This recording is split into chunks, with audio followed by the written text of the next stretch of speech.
ஹிஜ்ரி 2ஆம் ஆண்டு கிப்லாவினுடைய மாற்றம் ஏற்பட்டது இந்த ஷாபானுடைய மாதத்தில். இப்போ கிப்லா மாற்றத்தின் போது என்ன நிகழ்வு நடந்தது தெரியுமா?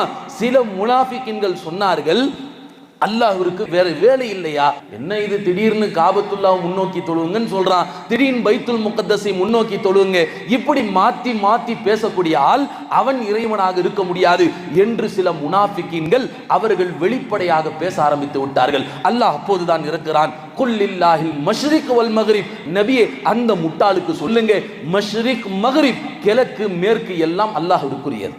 மேற்கு திசை, கிழக்கு திசை, வடக்கு திசை, எல்லா திசைகளும் அது அல்லாஹ்விற்குரியது. அல்லாஹ் சொன்னால் அது செய்ய வேண்டும். அல்லாஹ்வினுடைய கட்டளை என்று சொன்னால் அது நிறைவேற்ற வேண்டும். இவன் தான் உண்மையான ஈமான்தாரி. இவன் தான் அல்லாஹ்வினுடைய கட்டளையை உடனே நிறைவேற்றுவது என்பது அது சஹாபியத்தினுடைய அடையாளம் சொன்னான். அல்லாஹ்வினுடைய கட்டளையை உடனே நிறைவேற்றுவது சஹாபியத்தினுடைய